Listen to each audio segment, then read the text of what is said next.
자, 이번 시간은 이제 313페이지에는요, 주택금융공사에 대해서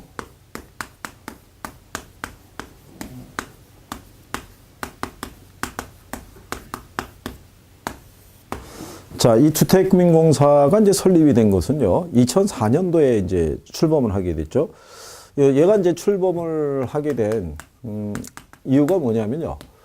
주택금융공사가 설립하기 이전 있죠. 그러니까 2004년, 이게 3월달 이전에는 우리나라에서는 그 주택에 대한 대출이라는 개념이요. 단기 개념밖에 없었어요. 이때는 주로 3년 만기 상환저당 이래가지고 단기밖에 없었고요. 주택금융공사가 설립이 되면서 이제 우리나라의 장기 주택담보대출 시장이 열렸다고 생각하시면 되겠죠. 그래서 주택금융공사에서 취급하고 있는 보금자리론이 기간이 10년, 15년, 20년, 30년 이렇게 되기 때문에 최소한 10년 이상의 장기 대출 제도가 이제 열리게 됐다는 것. 그런 것들이 이제 큰 의의가 있었다. 이렇게 보시면 되겠죠. 그래서 이렇게 얘네가 설립이 되면서 그 효과가 나오는 게요. 단기 대출에 따른 그런 이제 어떤 위험 분산이 이제 가능했다 이렇게 보시면 되겠고요. 부동자금 흡수를 통한 이제 금융시장의 안정도 우리가 예상이 된다라고 얘기를 하죠. 그래서 왜냐하면 은행들에서 이제 대출을 해주고 확보하고 있는 이제 저당권이 있어서 저당권이라는 것 자체가 채권밖에 안 되니까 얘네 입장에서는 장기 대출이 참 힘들었거든요.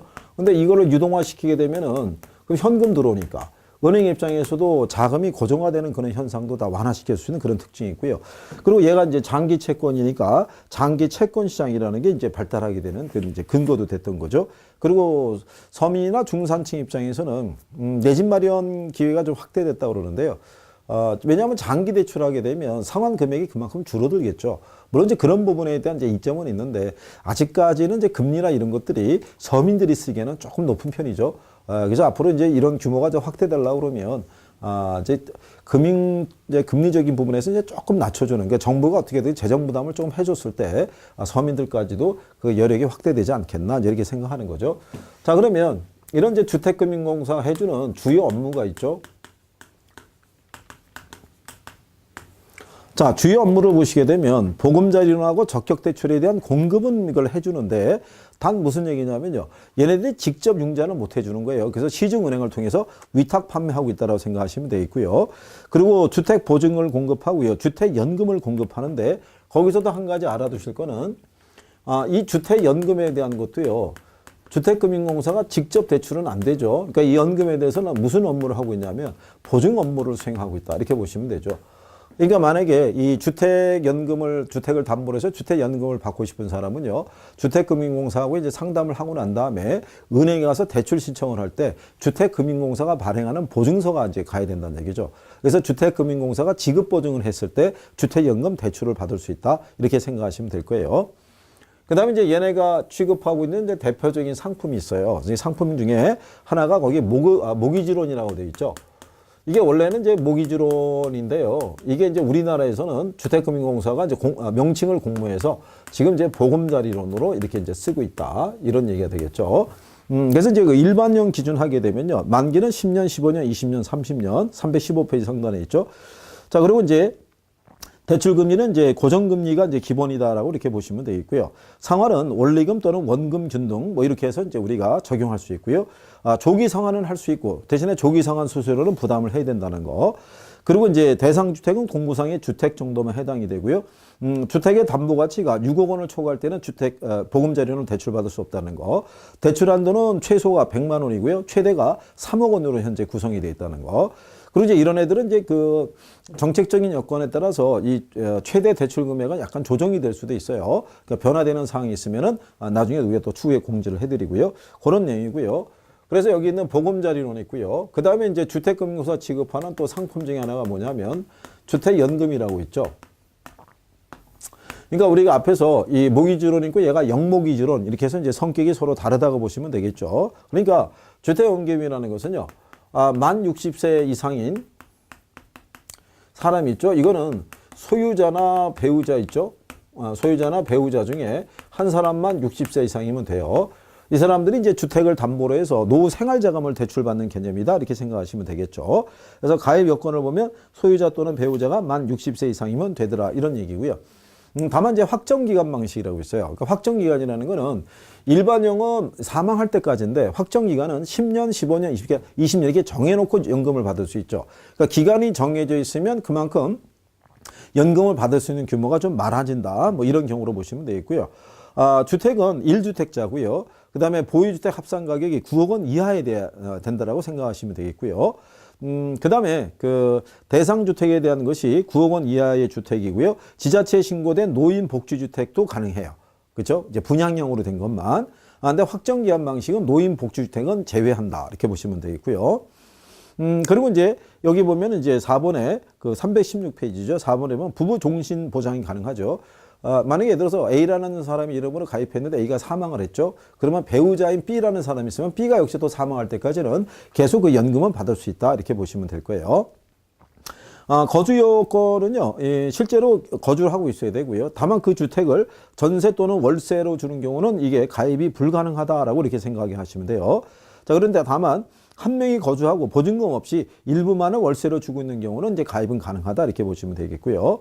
그래서 이제 이런 관계고요. 그 다음에 이제 상속 관계는 뭐냐면요.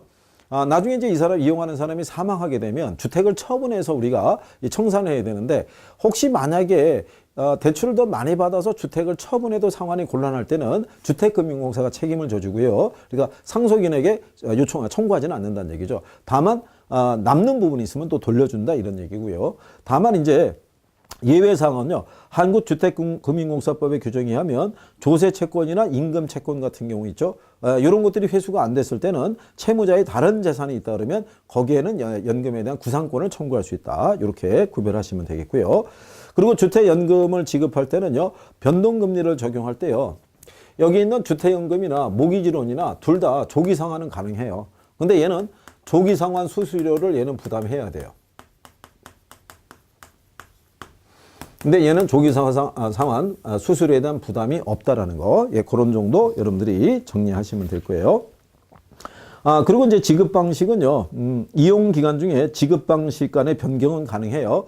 종신으로 받다가 혼합 방식은 뭐냐면요. 일부를 최대 50%까지는 일시금으로 받을 수 있다는 거죠. 그러니까 그런 경우는 언제냐면 가령 예를 들어서 결혼 안 하고 있는 이제 막내 아들이 있는데 얘가 이번에 결혼한다는 얘기죠. 그러면 이제 결혼 자금이 필요하니까 그때는 일시불로 한 50%까지는 받을 수 있다. 그러니까 종신으로 했다가 혼합 방식으로 이렇게 변경할 수 있다는 얘기죠. 대신에 절반을 받아갔으니까 연금 지급액은 줄어들겠죠. 그런 개념이고요. 대신에 이제 뒤쪽에 우리가 가시게 되면 우리가 이제 그런 이제 확정 기간 방식이라 해서 선택한 일정 기간만 월 지급금을 이제 지급받는 이제 그런 방식이고요. 그 밑으로 쭉 내려가면 318페이지에 10번에 가면 월 지급금 지급 유형이라고 되어 있어요. 그러니까 종신 방식의 경우에도 정액형 또는 전후 후박형 중에서 선택이 가능하고요. 확정, 대출 상환 방식, 우대 방식은 정액형만 선택이 가능해요.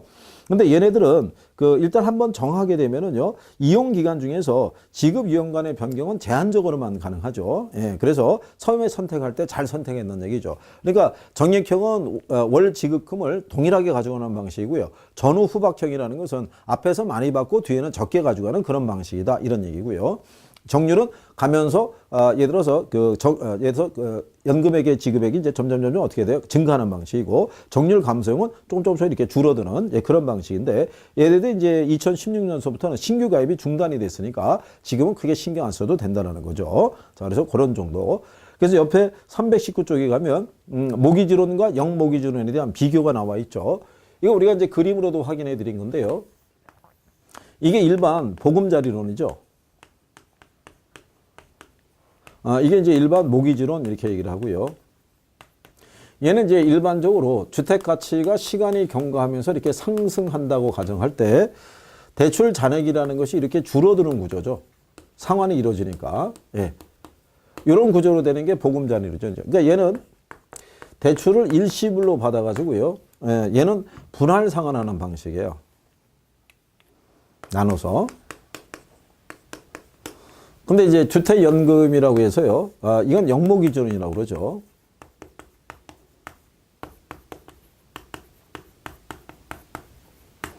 얘는 이제 시간이 갈수록 주택 가치가 이렇게 상승한다고 가정할 때요. 얘는 대출 잔액이 주택 가치에 이렇게 육박하는 형태죠.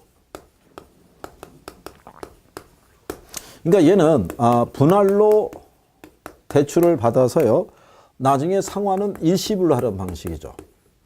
그러니까 둘의 형태가 반대죠. 그래서 얘는 일반 모기지, 리버스 모기지 이렇게 얘기를 하죠. 그래서 이런 관계로 도표에 대한 내용과 우리가 이제 비교하시면 되겠죠. 예, 그래서 영모기지는 대출금이 기간 경과에 따라 증가하고요. 일반 모기지는 기간 경과에 따라 감소하는 형태로 나타나더라. 이렇게 구별하시면 되겠고요.